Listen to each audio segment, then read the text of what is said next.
बहुत मोहब्बत करता हूं तुमसे। इतनी मोहब्बत जिसकी गहराई का अंदाजा तुम भी नहीं लगा सकती।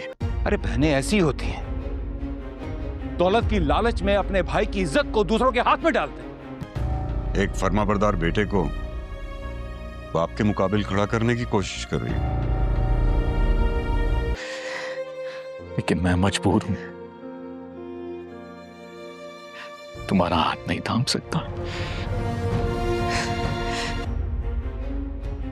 अरे मेरा दुख तो उस वक्त ज्यादा दोहरा हो गया जब मुझे पता चला कि इस मंसूबे में तुम भी शामिल।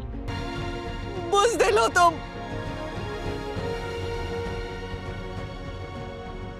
अपनी नजरों में गिर गई मैं। भाईजान मुझे माफ कर दे। आज के बाद मेरा तुम लोगों से कोई ताल्लुक नहीं है।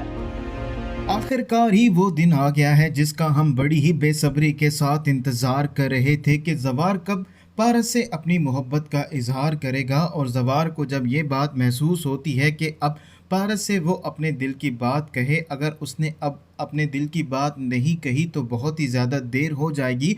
और वो पारस का हाथ पकड़ लेता है और पारस से यही बात कहता है, मैं तुमसे बेइंतहा मोहब्बत करता हूँ और तुम मेरे प्यार की गहराई का अंदाज़ा नहीं लगा सकती। मैं तुमसे इतनी मोहब्बत करता हूँ जितना तुम सोच भी नहीं सकती। और पारस के कान तरस गए थे ज़वार से अपने लिए मोहब्बत का इजहार सुनने के लिए। और वो जैसे ही ज़वार के मुंह से अपने लिए मोहब्बत के अल्फाज सुनेगी, पारस की खुशी सिर्फ चंद लम्हों की ही होती है। अगले ही लम्हे ज़वार उसे यही बात कहता है, मैं तुम्हें अपना नहीं सकता। और जैसे ही पारस ये बात सुनेगी उसके पैरों तले से ज़मीन निकल जाएगी। ज़वार ने इतनी मुश्किल से उसे अपनी मोहब्बत का इजहार किया होता है, लेकिन वो ये कह रहा होता है कि वो पारस को अपना नहीं सकता। और पारस यही बात कहती है, तुम बहुत ही ज़्यादा बुज़दिल हो, मैंने आज तक तुम्हारे जैसा बुज़दिल इंसान नहीं देखा। और आज तुमने ये बात कह के मुझे मेरी ही नज़रों में गिरा दिया है।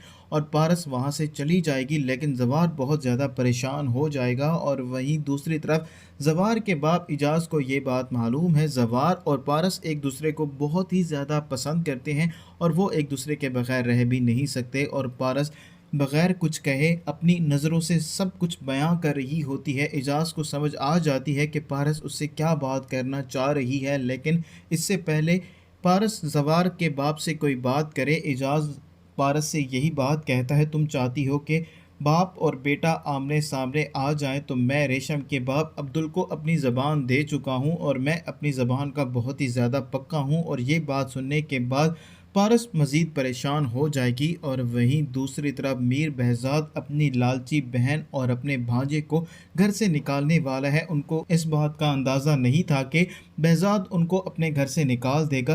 बहज़ाद बड़ा ही शातिर है और उसके पास सारे सबूत भी आ चुके होते हैं और वो अपने भांजे की काफ़ी ज़्यादा इंसल्ट भी करता है और उसके करतूत भी उसको बताता है।